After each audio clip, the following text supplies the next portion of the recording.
In this video, we are going to think about some different molecular compounds, particularly organic compounds. So typically the word organic compounds is used in one of two ways. One, in popular culture, it talks about products made from organic materials. Organic materials often come directly from the dirt, so they're not modified in any way.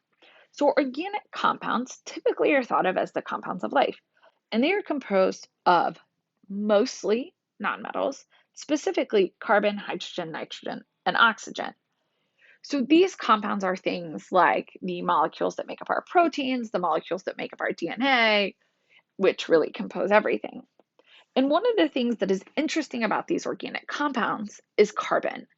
Carbon is the foundation of these molecules, and it can create some interesting bonds, which we will see more about in later chapters. So some of those bonds,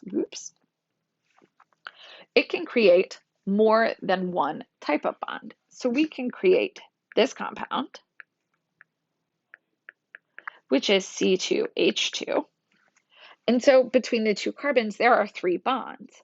We can also see a situation in C6H6 where it creates these double bonds. We're going to put the hydrogens back in just 1 second.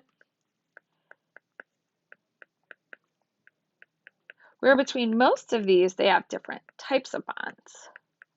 Or we could look at a molecule that we're going to meet on the next slide, ethane, where it looks like this, C2H6, where the carbons are connected to each other, surrounded by hydrogens. Now, these three compounds are composed of essentially the same elements, carbon and hydrogen, in different ratios.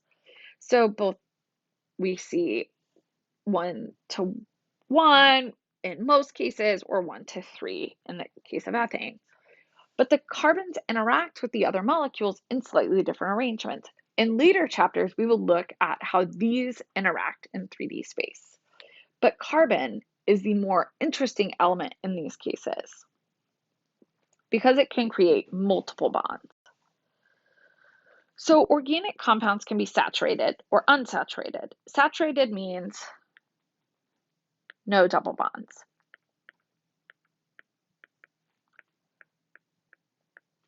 Unsaturated means the presence of double bonds. We see these type of compounds when we talk about hydrogenated or non-hydrogenated types of oils or fats in different food items. So some of the simple organic compounds that you are expected to memorize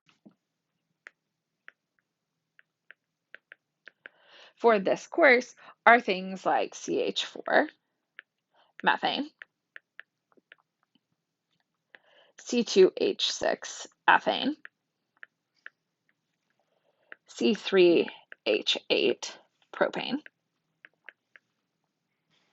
and C4H, whoops, that's 10. Let's erase that. C4H10, butane. And so these four compounds, I'm going to expect you to be able to know their name and their formula. If you continue in this chemistry degree and you go on to organic, we will then talk about how you can name these using different naming systems. But these are our basic organic compounds. So it turns out that these are undecorated hydrocarbons, meaning they're just composed of hydrogen and carbon. But we can start. So some hydrocarbons contain molecular groups called functional groups. You can think of them kind of as decorations. We can add on an alcohol group, OH, alcohol. We could add on a functional group of a nitrate, which we already know. We can add on different combinations of different elements. If you look at the slides, there's a table of those. But one of the functional compounds that are really relevant in Gen Chem 1 are the alcohols. And so here are 4 alcohols that I'm going to expect you to know. They are the decorations on the 4 hydrocarbons from the previous slide. So we have CH3OH, methanol. We have C2H5OH, which is ethanol. C3H7OH, propanol. C4H9OH, which is butanol. Oops, let's make that look more like a 9. You need to know the formula and the name. Later in this semester, we will learn what they look like in 3D space, but these are the important and essential organic compounds for this set of videos.